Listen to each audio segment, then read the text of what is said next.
네, 특검이 김경수 경남도지사를 재소환한 가운데 댓글 조작 사건 중심에 있는 드루킹 김동원 씨와 김 지사 간의 대질 신문이 이뤄지고 있습니다. 양측의 진실 공방이 지금 치열하게 펼쳐지고 있을 것으로 예상이 되는데요. 전문가 세 분을 모셨습니다. 이종훈 정치평론가, 김근식 경남대 교수, 그리고 김광산 변호사 나오셨습니다. 어서 오세요. 안녕하세요. 네, 진실의 밤이 될 수 있을까요? 주제어 보시죠. 별빛이 내린다.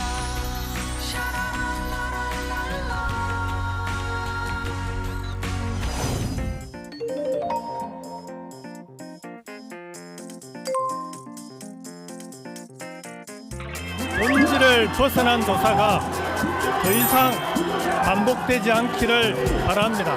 충실히 조사에 협조한 만큼 하루속히 경남도정에 집중할 수 있도록 해주시기 바랍니다.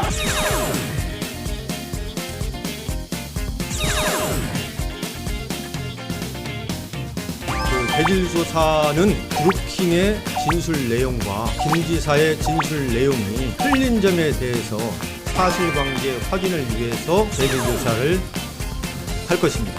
직접 대질인지 간접 대질인지 자극적이면은 그 조사실에서 같이 할 것으로 생각됩니다.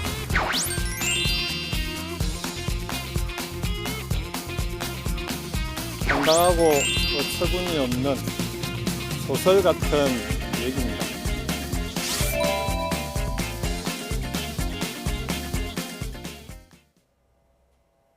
네, 지금 두 사람이 나란히 앉아 있습니다. 한 방에 나란히 앉아서 조사를 받고 있을 것으로 보입니다. 김광산 변호사님, 네. 대질 조사라는 게 이렇게 구도를 본다면 나란히 앉습니까? 마주 앉습니까? 나란히 앉죠. 나란히 앉습니까? 앞에 이제 예. 조사하는 이제 수사관이나 검사가 있고 예. 그 책상 건너편에 대질할 사람 둘이 앉아요. 왜냐하면 한쪽의 진술을 듣고 거기에 대해서 틀린 얘기가 있으면 예. 왼쪽에서 반박을 하고 예. 그런 형식으로 이루어지기 때문에 예. 이제 나란히 앉는데 이번 대질 조사는 제가 볼 때는 근데 만약에 예. 허익봉 특검이 굉장히 주도 면밀하다고 한다면 예. 1차 조사 때 일부러 좀 일찍 끝냈을 가능성이 크다. 아, 왜냐하면 예. 대질만을 위해서 부르기는 굉장히 부담스러웠을 예. 겁니다. 그럴 수도 있고 아니면 그게 주도 면밀하지 못했다고 한다면 그냥 1차 조사 하다가 시간이 안 되니까 돌려보내고 예. 다시 불러서 하는데 예. 아무래도 대질을 하는 게 좋을 것 같다는 생각에서 드루킹을 한 2시 정도 불러놨다 이렇게 볼 수가 있어요. 그러니까 문득 생각나느냐, 계획했느냐 이 그렇죠. 차이가 있겠군요. 근데 정말 예. 계획을 했다고 하면 예. 진짜 주도 면밀하고 수사를 잘 계획을 세웠다고 볼 수가 있는데 예. 일반적으로 대질 조사는요 정말 명백한 증거가 있으면 그러니까 우리가 뭐 빼도 박도 못한다는 예. 얘기를 하는데 그러한 증거가 있으면 대질 조사할 필요가 없죠. 예. 왜냐하면 그거에서 유죄를 입증하고 영장을 청구하면 되는데 그러한 증거가 있음에도 불구하고 대질 조사를 하는 것인지 예. 아니면 그러한 증거만으로 부족하다고 생각하니까 대질 조사를 하는지 모르겠어요. 그런데 어차피 대질 조사해도 A와 B가 대질을 하면 A는 이게 맞다고 그러고 B는 아니다고 얘기하기 때문에 예. 이제 평행선을 달릴 가능성은 커요. 그렇지만 예를 들어서 킹크랩 시연과 관련해서 예. 킹크랩 받느냐 안 받느냐에 대해서 이제 대질 조사를 하게 된다고 하면 그날 킹크랩 시연한 적이 있느냐? 그러면 드루킹이 시연한 적이 있고 보지 않았습니까? 그러면 내가 언제 봤느냐? 예. 그러면 드루킹이 이제 구체적으로 얘기할 수 있는 거예요. 아니 그때 왼쪽 자리에 앉아 있었고 예. 거기에 있던 사람이 누가 뭐라고 얘기를 하니까 아니 지사님께서 뭐라고 얘기를 하셨잖아요. 그러면 이건 굉장히 구체적이잖아요. 예. 근데 거기에 대해서 김경수 지사가 아니 내가 그러고 바로 갔는데 그럴 시간이 어디 있었느냐? 예. 왜 거짓말 하느냐? 이제 그런 식으로 하다 보면 이제 대질 심문 끝나고 나서 이제 영장을 청구한다랄지 아니면 예. 법원에 가서 재판을 하게 되면 사실 그걸 볼 거 아니에요. 그러면 누구의 진술이 신빙성이 있느냐? 예. 그리고 두 번째는 처음부터 조사받아서 어떤 기소나 법정에서 증언할 때까지 어떤 진술의 일관성이 있느냐? 중간에 누가 일관성이 없으면 그건 신빙성이 없잖아요. 표정이나 눈빛도 좀 봅니까? 표정의 눈빛은 거의 이제 조선은 예. 이제 워드를 치기 때문에 예. 글을 치기 때문에 예. 그런 경우는 없고 예. 단지 뭐 화를 냈다든가 아니면 이때 화를 냈고 고함을 질렀다 예. 이제 그런 것들은 사실은 조서에 기재할 수는 있죠. 예. 그렇지만 뭐 일단 영상 녹화가 있잖아요. 그러니까 영상 녹화 실시하기 때문에 그걸 자세히 보면 이제 그런 내용을 볼 수 있지만 일반적으로는 조서에 이의를 제기하지 아니하면 예. 그냥 조서만 가지고 판단을 하죠. 어쨌든 지금 드루킹 이 댓글 조작 사건이 불거진 이후에 이 당사자 두 사람이 오늘 처음으로 대면을 하게 된 겁니다. 각자 얘기를 하다가 이렇게 옆에 보면 이렇게 보이고 눈빛도 마주치고 하다 보면은 진술이 어느 쪽에서는 좀 흔들릴 수도 있을 것 같은데요. 우리 김 변호사님 말씀 잘 해주신 것처럼 대질신문은 제가 봐도 검찰 측에서 자기가 주장하는 내용들이 서로 상반되기 때문에 근데 그 상반되는 두 주장 중에 특정한 한쪽에 대해서 일방적으로 자기가 확신을 갖지 못하니까 대질신문을 시키는 거 아니겠습니까? 그러면서 보면 대질신문은 지금 검찰 특검이 주장하는 김경수 지사의 킹크랩 시연을 부인하는 그 내용도 확실히 반박을 못하니까 아마 하는 것 같아요. 그렇다고 한다면 대질신문의 결과가 어떻게 나올지는 사실 입장은 뻔하게 지금 정해져 있기 때문에 변함이 없습니다만 대질신문의 내용 중에 주고받는 그 현장에서 이야기 속에서 나중에 구속영장을 청구하면 그 구속영장 청구를 심판하는 판사가 볼 때든지 아니면 불구속 기소가 되더라도 재판장이 볼 때 그 대질신문 내용에서 킹크랩 시연과 관련해서 김경수 지사의 대화 내용과 드루킹의 대화 내용을 보면은 누가 봐도 명백하게 누가 거짓말하고 있다는 게 보일 수는 있거든요. 그러니까 사람이 심증이라는 게 있기 때문에 그래서 물증은 안 되더라도 심증에 대한 한쪽의 편을 좀 입증할 수 있다는 면에서 대질신문이 의미는 있다고 봐요. 근데 문제는 둘이 만났는데 지금 팽팽하게 서로 의견이 엇갈리는 거 아닙니까? 킹크랩은 내가 그때 가서 드루킹은 킹크랩을 보여줬기 때문에 당신은 나의 공범이다라고 주장을 하고 있는 거고 김경수 지사는 그게 아니고 나는 본 적이 없다고 지금 일관되게 진술하고 있어서 둘 사이의 만남은 굉장히 어색하겠지만 서로 굉장히 평행선을 달리면서 기싸움을 하면서 누가 진실인지를 검사 앞에서 아마 논의를 할 것으로 보입니다. 오늘 대질 조사는 김경수 지사 측에서는 우리가 못 받을 이유 없다. 대질 조사 얼마든지 받겠다라고 얘기를 했고 드루킹 김 씨는 오후 2시에 소환이 돼서 대질 조사 여부를 물었고 드루킹 김 씨도 원했던 거잖아요. 드루킹 김 씨 입장에서는 대질 조사를 어떤 점에서 원했을까요? 그러니까 이제 내가 이제까지 한 얘기 다 거짓말 아니다 라고 하는 거를 이제 입증을 하고 싶은 거겠죠. 그리고 거짓말은 김 지사가 한다. 이걸 이제 입증하고 싶었을 텐데 그러니까 사실 그날 있었던 일, 그 팩트는 딱 한 가지만 있는 거잖아요. 그래서 이게 계속 오랫동안 서로 이야기를 양쪽이 하다 보면 그러니까 심리적인 동요가 이제 누군가 거짓말을 하고 있는 사람은 중간에 약간의 심리적 동요를 일으킬 가능성도 있는 거고요. 그리고 뭐 실제로 그 있는 그대로를 이야기하는 사람, 그러니까 거짓말을 하지 않고 진실을 이야기하는 사람은 그러니까 뭐 자기가 알고 있는 사실도 그 한 가지이기 때문에 계속 그걸 이야기할 수밖에 없잖아요. 자, 그런데 이걸 이제 거짓말을 하는 사람은 지어낸 얘기다 보니 이 오래 진술을 계속 반복적으로 하다 보면 그러니까 약간 표현상의 좀 차이도 생기고 이렇게 오차가 좀 이제 생길 수 있는 이제 그런 거죠. 그래서 그런 것들을 지금 다 기록에 지금 남겨놓기 위한 목적이 좀 강하지 않나 이렇게 생각이 돼요. 그러니까 뭐 지금 일각에서 나오듯이 정말로 이 증거가 불충분해서 스모킹건이 없기 때문에 뭐 옹색하지만 아쉽지만 이거라도 좀 어떻게 해서 뭔가를 좀 어떤 그 심리적인 동요라도 좀 한번 이끌어내 보겠다라고 하는 그런 취지일 수도 있으나 다른 한 측면에서 보자면 그러니까 이거를 어떻게 보면 그 기록용으로 반드시 남겨서 이게 나중에 재판정에 갔을 때 한 이후에 상황에 좀 대비하는 특검 쪽으로서는 그런 측면도 좀 없잖아 있는 게 아닌가 이렇게 생각을 합니다.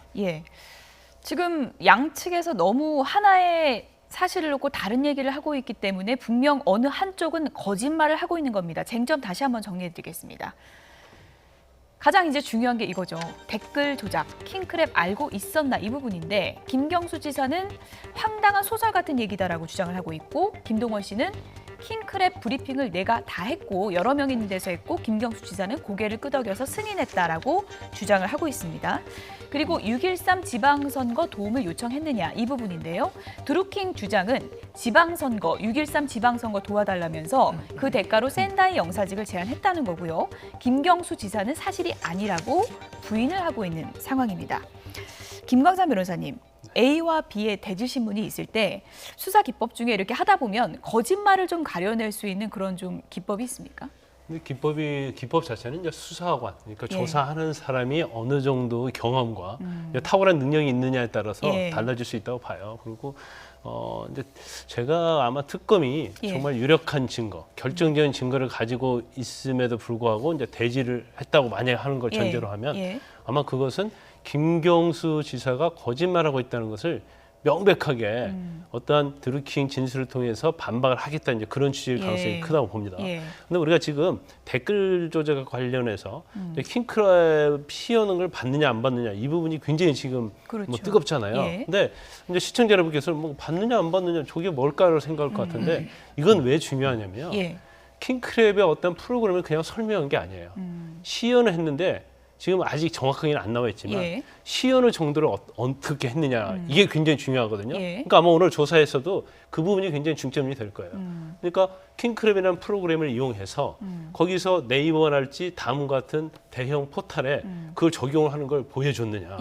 그럼 보여주면 그 자리에서 순위가 올라가고 뭐 댓글 달고 공감을 하는데 김경수 지사 보는 앞에서 막 순위가 변동이 된단 말이에요. 그걸 보고 고개를 끄덕였다고 한다면 그 이후에 지금 경찰에서 조사할 때는 뭐 열 몇 건 뭐 URL 보냈다고 그러잖아요. 부탁한다고 했잖아요. 그러면 그때 시연을 보고 어떻게 작동되는 걸 알고 있었다고 한다면 이 부탁했다는 것 자체가 사실은 공범이 될 수 있는 거예요. 그래서 선풀을 달아달라 그런 취지로 부탁을 한 것이다. 이 말이 거짓말일 수 있다는 거죠. 그래서 가장 쟁점은 이제 킹크랩 시연이고 시연을 어떤 방식으로 해가지고 김경수 지사가 받느냐 거기에 대해서 어떤 대응을 했느냐 그게 제일 중요한 그렇지만 김경수 지사 입장에서는 그래서 이제 김경수 지사도 굉장히 중요한 거예요. 킹크랩 시연을 아예 안 본 것 자체가 돼야지 사실은 공무관계가 되지 않거든요. 그래서 이게 쟁점이 되는 거고 사실 뭐 아마 어제 오늘 대질신문을 하는 데 있어서 이제 대지도 마찬가지고 조사하는 데 있어서 그 샌델 총영사 뭐 그걸 제의를 해서 뭐 공직선거법 위반 이익을 뭐 제공하고 그다음에 선거 도와달라고 했던 거잖아요. 그것은 제가 볼 때는 이 수사의 100% 중에서 한 10%도 안 될 거예요. 핵심은 킹크랩이니까. 그렇죠. 그건 격가지죠. 그리고 어떤 범죄 사실도 굉장히 비중이 다를 뿐더러 형량도 다르고요. 그다음에 이것이 미치는 파괴력 그것이 엄청나다 볼 수 있는 거죠. 어쨌든 드루킹과 김경수 지사의 심리 전쟁이 지금 일어나고 있다. 저희가 지금 볼 수는 없지만 굉장히 치열한 공방이 벌어지고 있을 것 같은데 이건 뭐 제가 그냥 보이는 걸 주관적으로 말씀드리는 거지만 김경수 지사 지금까지 보면 상당히 당당했고 어떻게 보면 멘탈이 상당히 좀 강한 측면이 있어서 뭐 심리 싸움에서 절대 밀리지 않을 것 같은 그런 생각도 드는데 어떻게 보십니까? 그러니까 김경수 지사가 지난 첫 번째 소환 때도 굉장히 입장할 때도 굉장히 자신감 있는 표정이었고 장시간의 조사를 마치고 나온 다음에도 사실 굉장히 피곤했음에도 불구하고 굉장히 자신감 있는 표정을 보였고 오늘도 사실은 입장하면서 상당히 또 자신만만한 태도를 보였는데요.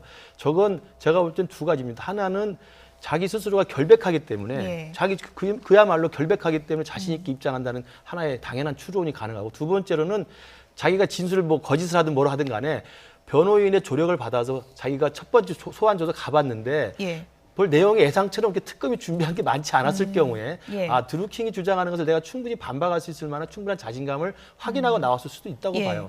그러니까 아마 제가 볼 때는 만에 하나 특검에서 그러한 김경수 지사의 법적 어떤 대응에 대해서 마지막으로 갖고 있는 카드가 이제 대질신문이라는 카드를 써서 오늘 그러면 두 당사자를 놓고 같은 공간에서 서로 주고받는 공방을 보면서 심리적 동요 상태나 심리적인 거짓 진술 여부를 한번 판단해 보자는 것 같거든요. 그렇기 때문에 김경수 지사는 제가 볼 때 나름대로 충분한 대응의 어떤 방식과 원칙을 가지고 자신감 있게 온 것 같은데 저는 또 두 번째는 드루킹이라는 사람도 저는 마찬가지로 생각합니다. 이 사람이 보통 사람입니까? 사실은 그동안 진행된 여러 가지 내용을 보면 아주 파렴치하고 끈질긴 정치 브로커 아닙니까?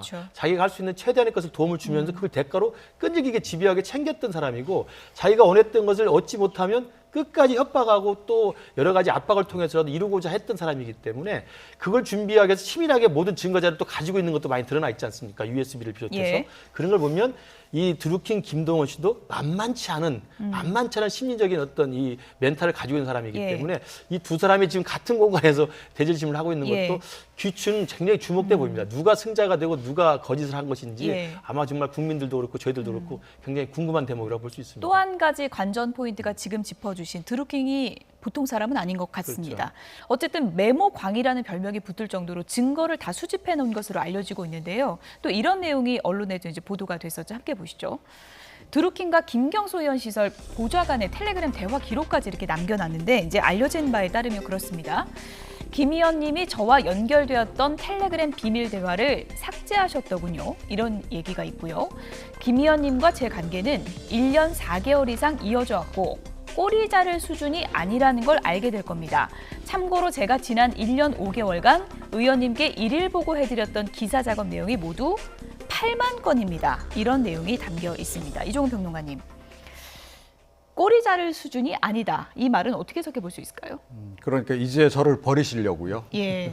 꼬리 자르기를 하시려고 하시는 모양인데 기록 다 가지고 있습니다. 예. 그 얘기를 지금 하는 겁니다. 예, 그래서 이 8만 건 관련해서 제가 보기에는 다 지금 기록 아마 그 이번에 USB에 그 담긴 여러 폴더 안에 다 이 아마 기록이 지금 담겨 있을 것 같고요. 이뿐만 아니고 지금 뭐 비밀 메신저를 통해서 주고받은 그 내용까지도 그러니까 김 지사는 삭제를 했을지 모르지만 이 지금 드루킹은 그걸 다 화면 캡처를 다 남겨놓은 거 아니에요. 그러니까 이번에 지금 보도 나온 그 일부 그 화면 캡처가 그게 전부는 아닐 거다라고 봅니다. 제가 보기에는 아마 이 거의 전체 그러니까 뭐 대화한 내용들과 관련한 화면 캡처 폴더가 아마 따로 이제 있을 것 같고 그것이 아마 굉장히 결정적인 스모킹 건이 실제로 될 가능성이 높다. 그리고 나중에 재판 과정에서도 그게 아마 주로 활용이 될 것 같아요. 어차피 지금 피의자들은 다 지금 뭐 나는 그런 일 없다 사실이 아니다라고 발뺌을 하지 않습니까? 어차피 이제 그렇게 갈 거기 때문에 결국은 증거로 얘기할 수밖에 없는 건데 지금 그 상황의 대비를 상당히 지금 철저하게 한 것으로 이렇게 좀 보여요. 그래서 지금 뭐 김 지사 같은 경우는 뭐 황당한 소설이나 쓰는 무슨 브로커 정도로 이렇게 지금 이야기를 합니다만 그렇게 간단한 인물은 아니다. 저는 그렇게 생각합니다. 대틀신문하는 중에 우리 이런 대화 나눴잖아요 하면서 대화 내용을 보여주면 김경수 지사도 좀 심리적으로는 흔들리는 요인이 될 수 있지 않을까 이런 생각도 드는데 어떻게 보십니까? 그러니까 이런 이제 그 대지심을 하면 결국 누구의 진술이 신빙성이 있냐에 관한 싸움이잖아요. 그럼 이 신빙성에 있어서 누구의 진술에 무게를 실어주려고 하면 또 제3의 어떤 문건이랄지 증거가 있어야 하거든요. 그러면 이런 문자 메시지 자체를 들이내밀었을 때 이것 자체는 이 문자로만 보면 이제 드루킹에게는 유리한 그런 문자라고 볼 수가 있고 메신저라고 볼 수 있고 그러면 김경수 지사 입장에서는 아니 이건 네가 일방적으로 작성을 해서 나한테 협박한 것이 아니냐 이런 취지로 얘기하면서 이제 비껴갈 수가 있는 거예요. 그런데 지금 드루킹이 이 내용을 보면 이건 일단 협박성 문자죠. 이때가 2018년 2월 9일인데 이때는 오사카 청룡사와 관련된 거에서 사실은 그것이 무너졌기 안 되었기 때문에 감정이 굉장히 안 좋은 상태였어요. 그래서 그런데 일반적으로 협박성인데 이게 법률적인 걸 좀 피해가면서 뭔가 노골적으로 보이지 않기 위해서 대부분의 뒤에다가 참고로 이런 걸 씁니다. 아, 참고로. 참고하셔라. 내가 이런 걸 가지고 있다는 걸 쓰는데 여기에 딱 핵심이 나와 있어요. 그러니까 일일 보고 해드렸던 기사 작업 내용. 그러니까 김경수 지사가 일일 보고를 받았냐 받지 않았느냐 이 부분은 굉장히 중요한 부분이고 그다음에 기사 작업을 한 부분이 댓글 작업 아닙니까? 그래서 일일 보고 한 그런 것들이 메신저를 통해서 일일 보고 한 내용들이 과연 드루킹이 가지고 있느냐 그런 것들을 가지고 있다고 한다면 드루킹은 그것이 나의 진술을 뒷받침하는 아주 보강 증거다. 그리고 나의 진술이 맞다는 것을 의미하는 것이다. 그렇게 주장할 가능성이 크죠. 그래서 이러한 것들이 과연 일일 보고 한 내용들이 시그널이랄지 어떤 보안 메신저를 통해서 한 내용이 과연 USB에 들어 있느냐 없느냐 이런 것들이 사실은 스모킹건이 될 수도 있죠. 일단 뭐 드루킹의 대선 공약 관련해서 정책 자문을 받았다라는 정황이 언론을 통해서 이제 보도가 됐는데 이 부분에 대해서는 김경수 지사가 오늘 특검에 소환되면서 기자들의 질문을 받고 이렇게 답변을 했습니다. 들어보시죠. 다시 한번 특검에도 정치 특검이 아니라 진실을 밝히는 진실 특검이 돼주시기를 마지막으로 당부드립니다. 이상입니다. 캠프에도 전문가들이 많았는데 캠프에도 전문가들이 많았는데 굳이 드루킹에게 자문을 요청한 이유가 뭡니까? 국민들에게는 여러 분야에 다양하게 의견 수렴하는 건 정치인으로서는 당연한 일입니다. 제안한 적 없습니다. 김경수 경남지사가 드루킹 일당으로부터 정책 자료집을 받은 이유가 일반 국민들이 대선 공약을 어떻게 생각하는지 궁금했고 국민이 이해하기 쉬운 표현을 참고하려 했다는 과거 박근혜 전 대통령의 국정농단 사건의 초반에 박 대통령은 대국민 사과를 하면서 최순실에게 연설문을 보내서 일반 국민들이 알기 쉽게 고쳐달라 한 발언이 생각이 났습니다. 국민에게 자문을 구했다. 이 해명 자체가 적절하지 않다는 게 지금 야당의 비판인 것 같습니다. 저도 저 부분은 그 야당 측의 비판이 일리가 있다고 봅니다. 왜냐하면 지금 킹크랩 시연을 받느냐 안 받느냐라는 정말 특검과 김경수 지사와의 창가 방패 싸움은 논외로 치더라도 그 부분은 뭐 피해가든 뭐 어떻게 되든 간에 결론이 나더라도 일단 김경수 지사가 이 사건이 초반에 터졌을 때 경찰 조사나 언론을 통해서 밝혔던 내용과 지금 상당 부분 진실이 지금 거짓말로 드러난 게 많잖아요. 그러니까 그런 것들을 보면서 일단 저는 김경수 지사의 정치적 도덕성은 많이 좀 타격을 받을 수밖에 없다고 봅니다. 법적 책임과 상관없이. 두 번째는 그런 과정에 지금 일부 언론에서 보도했던 김경수 지사와 드루킹과의 문자 메시지, 메신저 내용을 보면 실제로 1월 10일 날 당시에 문재인 대선 후보의 재벌개혁 공약을 발표하기 5일 전에 직접 보내서 재벌개혁 내용을 좀 보내줄 수 있느냐는 이야기를 보냈다는 거 아니겠습니까? 그리고 그 다음날 여의도 앞에 식당에서 만나서 그 내용을 받았다는 거기 때문에 저게 사실로 입증되는 게 확실하다면 나오고 있는 저 메신저 그렇습니다. 내용이죠? 뭐 러프하게라도 보내달라. 그렇습니다. 이런 저 정도라면 내용이었습니다. 사실은 그냥 여러 개 있는 지지그룹 중에 하나였다는 말은 완전히 거짓말로 드러난 것이고요. 그리고 저 내용에 대해서 일부 언론이나 야당에서 그렇게 정책 공약을 도움받는 사람이 그렇게 가까운 사이가 아니면 어떻게 하겠느냐라고 의문을 제기했을 때 지금 출두하면서 김경수 지사가 이야기한 건 좀 궁색한 변명이죠. 그러니까 정치인으로서는 국민들한테 다양한 의견을 묻는다. 국민들한테 다양한 의견을 묻는 방법은 다양한 방법이 있습니다. 그러면 의원실 통해서 여러 가지 신문고를 받든지 민원 청찰을 받아도 되고요. 그다음에 다양한 인터넷을 통해서 받을 수 있는 것이지 직접 특정인에게 우리가 오일회 하는데 이 재벌개혁 아이디어를 좀 줄 수 있습니까? 있습니까? 그럼 내일 만나서 받겠습니다. 이건 국민들에게 다양한 의견을 받는 양식은 전혀 아닌 거죠. 캠프에서나 아니면 어떤 정치적 도움을 줄 때 가장 긴밀하고 친근한 사람들끼리 믿을 만한 사람끼리 주고받는 방식이거든요. 그런 면에서는 김경수 지사의 저 국민들에게 여러 소리를 듣는다는 이야기는 굉장히 궁색한 변명인 건 분명해 보입니다. 그러니까 이 부분은 좀 분명히 해두는 게 좋을 것 같은데요. 그러니까 아마 선거 캠프에서 일해보신 분은 다 알 겁니다. 정책 자문 아무나한테 구하지 않습니다.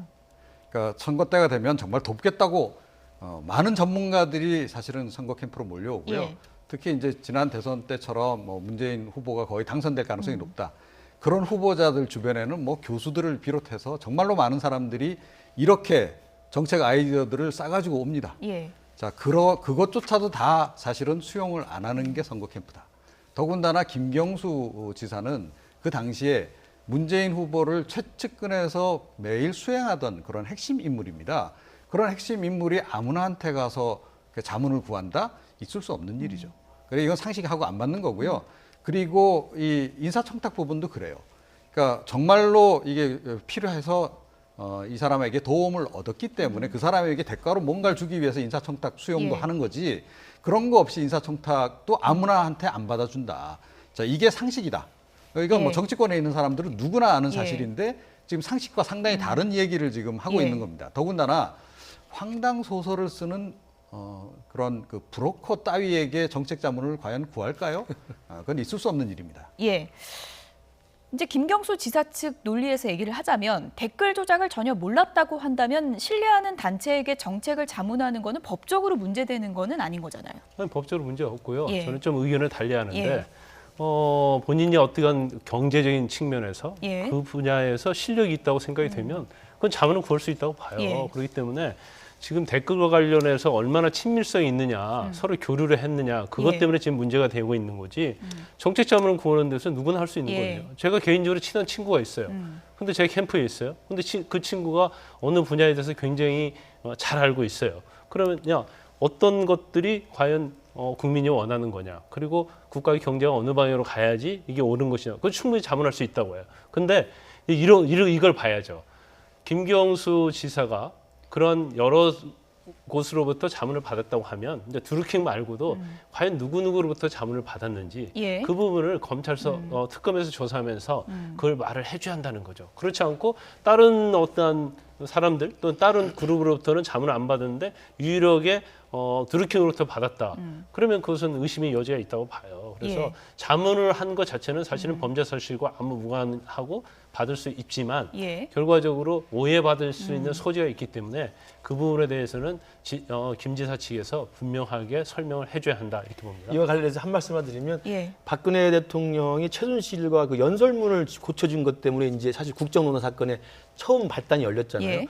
국정농단 사건의 발단이 열려서 지금까지 1년이 넘어가면서 대통령 탄핵과 지금 구속에 대해서 감옥까지 가 있는데 그 첫 번째 대통령 연설문 고쳐주는 것 자체는 불법 행위가 아닙니다. 그러나 이제 그 불법 행위와 관련된 정부 기밀 누설이 이제 있었기 때문에 이제 들어간 건데 따라서 다양하게 정치인이 다양한 믿을만한 사람한테 정치자문을 받는 건 범죄 사실이 아닐 수 있지만 그것은 그만큼 그 사람과의 긴밀함을 그 사람과의 예. 친근함을 보여주는 거고 신뢰감을 보여주는 거기 때문에 예. 김경수 지사가 그동안 일관되게 주장했던 드루킹과 관계가 여러 지지 그룹 중에 하나였고 나는 굉장히 상관이 없다. 혼자 예. 떠든 것이다라고 이야기하기에는 굉장히 부담스럽다는 거죠. 이것도 대질신문에서 얘기가 나오지 않을까 싶은데 진실이 어떻게 가려질지 저희가 좀 지켜보겠습니다. 특검 수사가 정점을 향해 가면서 정치권 공방도 치열합니다. 정치권 얘기 좀 들어보시죠. 김경수 지사 유죄 넣으면 민주당 해산해야 됩니다. 민주당이 너나 할 것 없이 지금 김경수 지사를 옹호하고 있습니다. 그것은 민주당의 존재 가치를 스스로 부정하는 겁니다. 스스로 전면 부정하는 것입니다. 왜냐? 김경수 지사는 민주주의 파괴범입니다. 그냥 사을 알면서 불법을 저지를 수 있는 이런 인물이 전혀 아니에요. 예. 하루 이틀 본 것도 아니고 이게 불법인 줄 알면 뻔히 불법을 저지를 그런 인물은 전혀 아니에요. 누가 보더라도 다 이긴다고 생각하고 있었는데 네네. 그런데 굳이 불법까지 해가지고 할 이유가 없는 거죠. 그래서 사람이 착해요.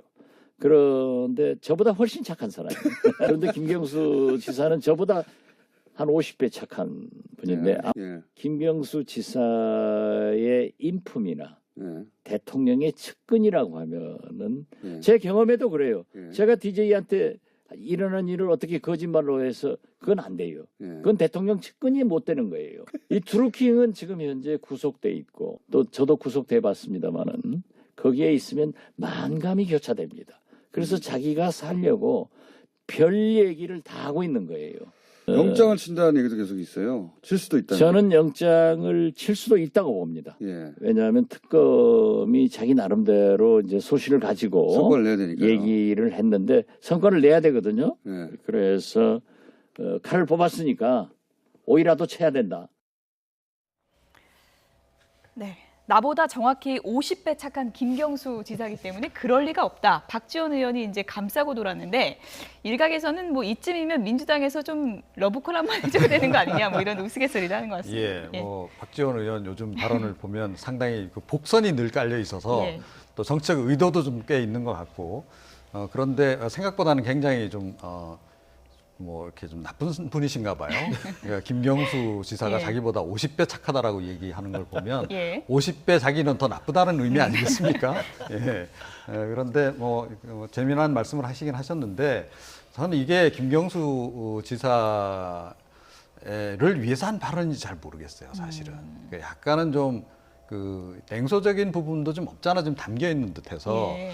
그러니까 진실을 말하는 게 어떻겠느냐라고도 좀 들리는 그런 부분이 좀 없잖아 있다 이렇게 생각합니다. 워낙 정치 구단이시니까 또 함의가 뭔지는 저희가 잘 모르겠습니다. 김관삼 변호사님, 뭐 박 전 의원은 뭐 칼 뽑았으니까 오이라도 쳐야 된다라고 했는데 영장 칠 가능성이 높다고 보십니까? 어떻게 보십니까? 저는 높다고 봐요. 높다고 보십니까? 일단 특검 이름이 드루킹 특검이잖아요. 예. 근데 드루킹은 지금 구속돼 있죠. 그렇죠.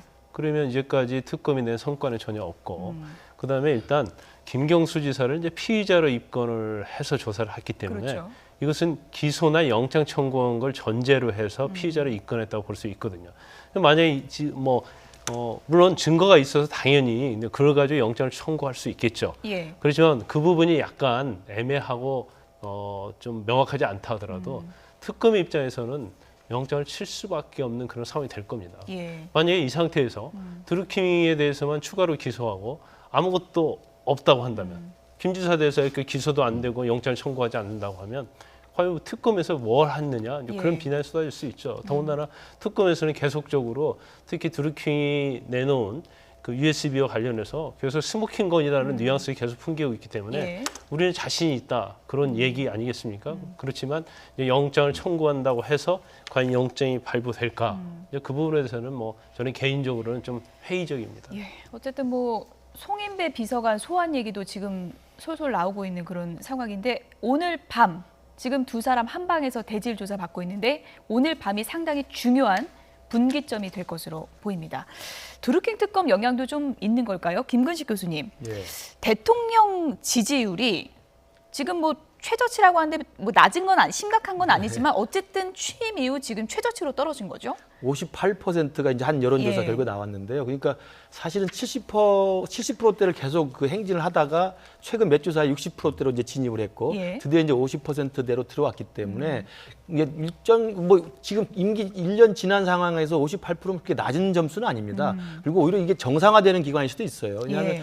그 현직 대통령과 현 정부가 너무 높은 고공 지지율을 갖는 것도 정치적 부담이 클 수 있거든요. 그렇죠. 70%가 그렇습니다. 그렇기 때문에 어떤 의미에서 정상화되는 그 과정이라고 볼 수 있는데 분명한 것은 하락의 추세가 분명하다는 거죠, 이제는. 그러니까 계속 내려가고 있다는 것에 대해서 아마 청와대나 대통령도 좀 심각한 그 고민을 좀 하고 있는 것 같고 예. 여러 가지 이유가 있었습니다만 뭐 다양한 이야기가 나옵니다만 제일 큰 건 경제에 대한 국민들의 체감도가 나빠지고 있다는 걸 느끼고 있기 때문에 그러면 살기 어려워지고 팍팍해지고 경제가 어렵다는 것은 결국 집권 여당과 정부의 책임으로 돌릴 수밖에 없는 거거든요. 그걸 야당을 탓할 수 있는 것도 아니고 그다음에 야당을 탓하기에는 이제 1년이 한참 넘었기 때문에 과거 정부를 또 탓할 수도 없는 상황이어서 이제는 임기가 1년이 넘어선 다음에 현재 경제 실정과 현재 정치적 어떤 문제점 그다음에 여러 가지 이슈에 대해서는 정부 여당이 오롯이 예. 그 책임을 져야 된다는 면에서 계속 떨어질 가능성이 예. 있다고 생각을 합니다. 이종훈 평론가님 지금 그래픽 나오고 있는데요. 중도층에서 많이 빠졌어요.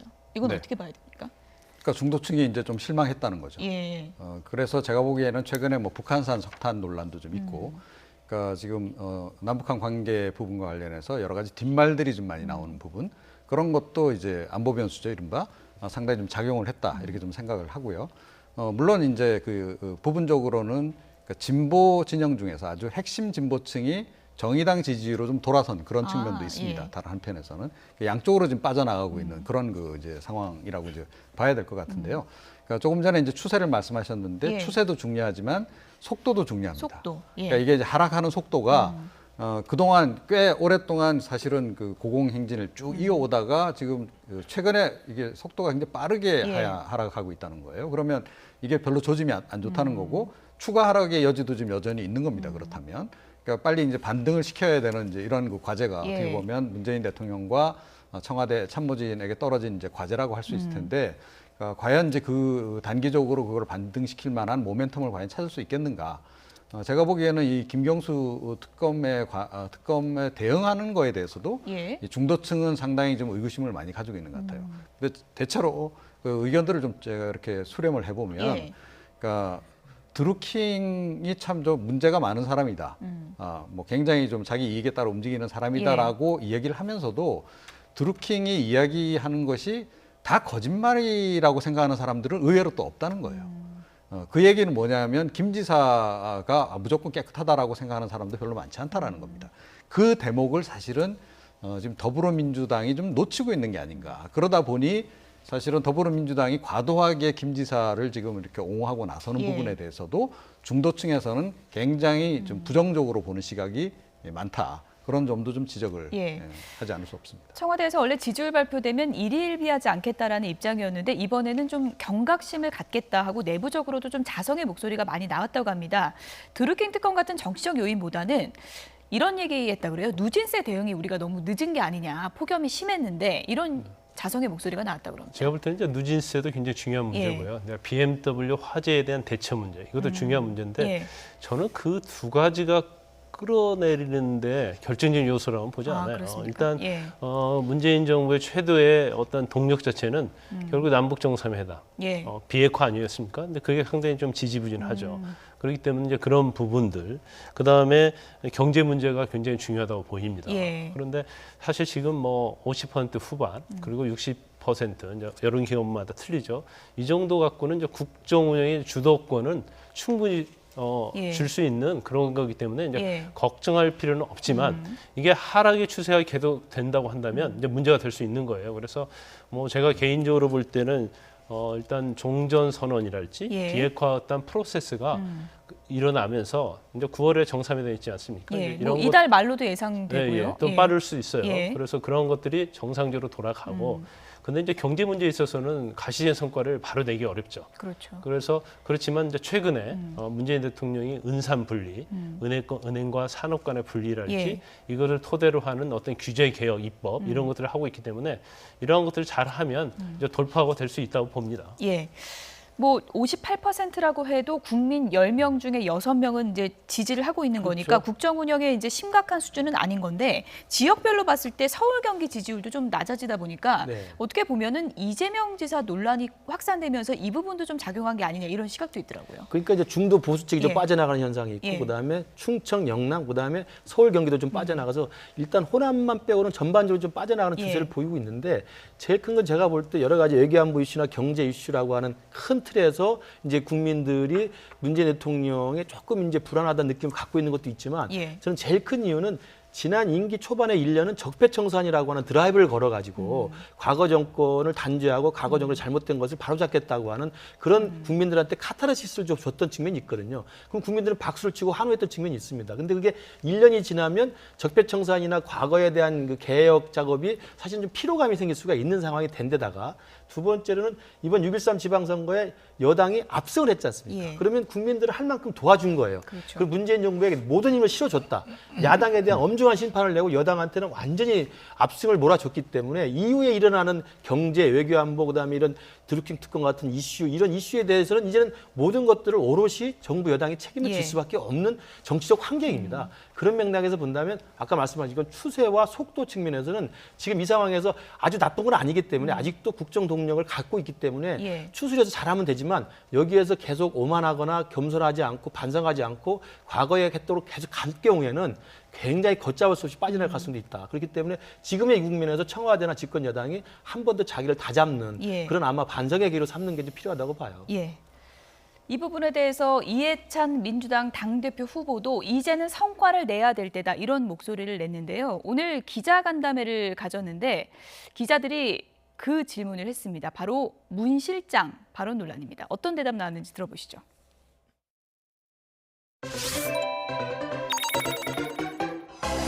문 실장하고 저하고는 좀 특수한 관계인데 제가 이제 총리할 때 문 대통령이 비서실장을 했거든요. 그래서 아까 말한 당정청 협의회 그 문 실장이 꼭 참석을 해서 파트너였군요. 예, 그래서 얘기를 참 많이 합니다. 많이 했고 2016년도에 제가 세종시의 산속에다 조그만 집을 짓고 좀 살고 있는데 집 좀 보자고 그 막걸리 사가지고 왔더라고요. 그날도 막걸리 참 많이 먹었어요. 서로 간의 동지입니다. 동지이기 때문에. 문 실장 발언은 그분의 옛날 직함을 얘기한 것이지 지금 대통령한테 문 실장이라고 한 건 전혀 아니고요. 누가 이렇게 맞은 왜곡해서 전달했는지 모르겠는데 누가 지금 대통령한테 문 실장이라고 얘기할 사람은 누가 있겠습니까? 상식적으로 그건 말이 안 되는 거고요. 그날도 막걸리 참 많이 먹었어요. 서로 간의 동지입니다. 동지이기 때문에.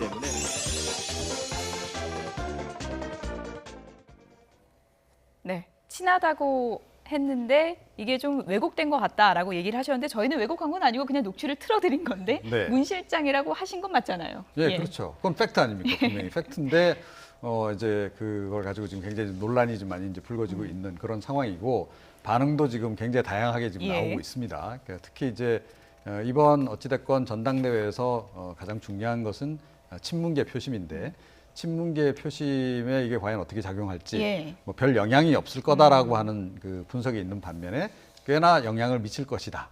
뭐 이제 이런 얘기도 지금 이제 나오고 있는 이제 그런 그 상황인데요. 예. 저도 뭐 지금 현 단계에서 뭐라고 예단하기는 좀 뭐하긴 합니다만 예. 이게 이렇게 플러스가 별로 된 것 같지는 않아요. 예, 그러니까 마이너스가 이제 될 건 좀 분명해 보이고 다만 그 영향이 어느 정도일까? 예. 정말로 이게 뭐 판세를 뒤집을 정도일까 이제 하는 건데 글쎄요. 그러니까 친문계 핵심들 같은 경우에는 의외로 이런 것에 좀 민감한 반응들을 보이잖아요. 그 동안에 뭐 사실은 이제 뭐 누군가 문재인 대통령에 대해서 비판을 한다거나 하면 우르르 몰려가서 댓글도 달고 막 이런 그 굉장히 열혈 지지층들 같은 경우에는 제가 보기에는 꽤 지금 민감하게 지금 반응을 보이고 있어서 이거에 이제 결과적으로 부엉이들의 행보에 좀 영향을 미칠 가능성은 없잖아 있다. 부엉이 표심이요? 예, 그렇게 생각을 합니다. 저희도 그때 녹취를 소개해드릴 때 그만큼 문재인 대통령과 막역한 사이인 것 같다라는 의미에서 소개를 해드렸는데 논란이 좀 커진 것 같더라고요. 근데 제가 볼 때 이제 의도적인 건 아니었을 예. 거예요. 그런데 이제 평소 때 대통령이 되기 전에는 예. 그래도 그 전에 직함 중에서 관직 중에서는 제일 높은 게 비서실장 아니었겠습니까? 그래서 예.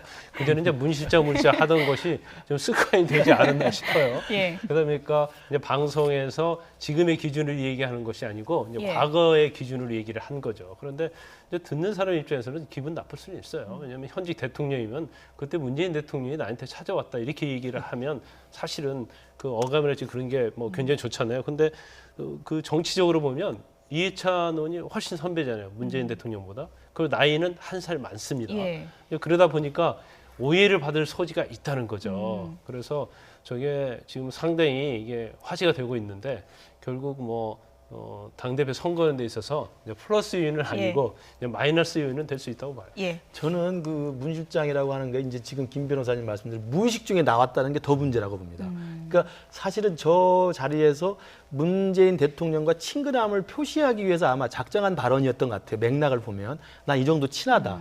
근데 친하다는 걸 강조하기 위해서 하다 보니까 무의식적으로 무실장이라는 단어가 나왔다고 저는 보여져요.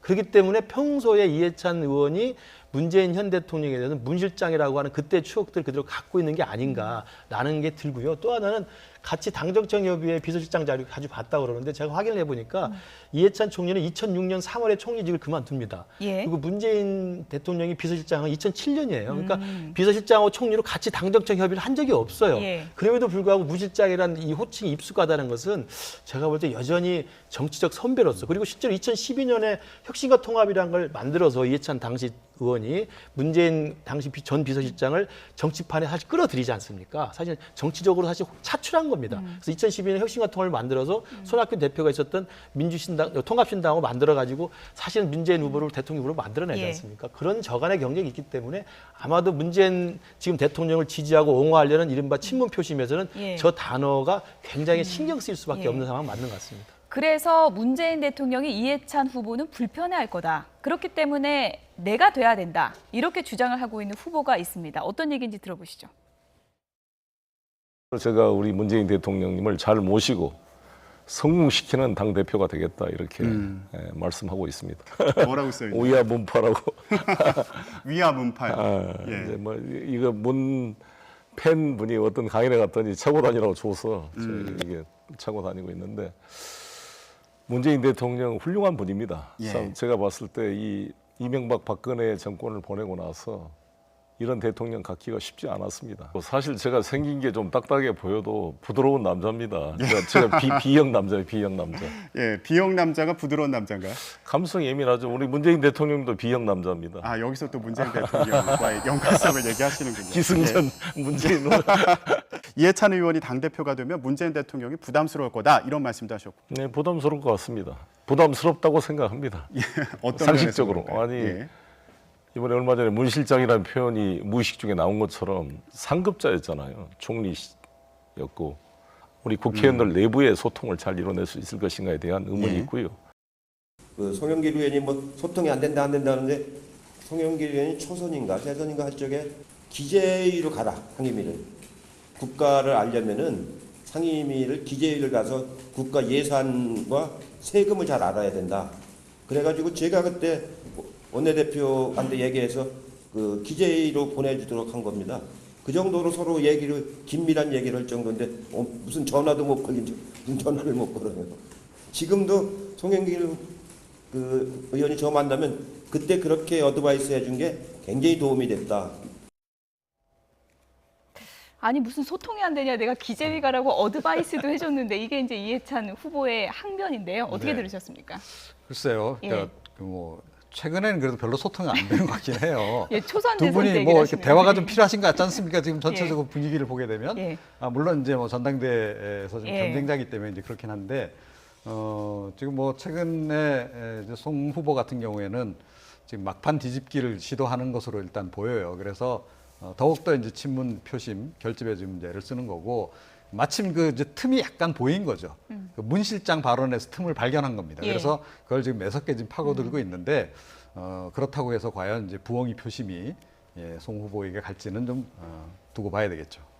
근데 그 사실 좀 안타까운 측면이 있어요. 물론 뭐 우리 이 언론에는 계속 문재인 대통령과 누가 친하냐고 경쟁하는 것 같잖아요. 예. 근데 이제 내부적으로 보면 이제 당의 어떤 비전, 정책, 민생을 어떻게 할 것인가, 그리고 어떤 플랫폼을 만들어서 20년 뭐 집권을 할 것인가. 이제 이해찬 의원 같은 경우에는 이제 그런 구체적인 것들이 있는데 이제 그런 것이 안 알려지고 워낙 이 당권 경쟁에 있어서 어떤 문재인 대통령의 마음을 누가 잡느냐. 그래서 친문과 관련되고 지지하는 세력들이 누굴 지지하느냐. 이제 그렇게 하다 보니까 너무 이게 자기 어떤 능력이나 그런 걸 보여주는 그런 어떤 당권 후보 경쟁이 아니고 단지 문재인 대통령 친하다는 거, 뭐 혈액형이 친하다, 아니면 뭐 나하고 막걸리를 마치는 관계였다를 진짜 그런 거에 너무 치우치지 않나 하는 그런 좀 우려가 있어요. 어쨌든 혈액형이 같은 건 상당히 공통점은 있는 것 같습니다.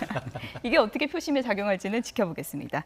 이종훈 정치평론가, 김근식 경남대 교수, 김광산 변호사 세 분이었습니다. 고맙습니다.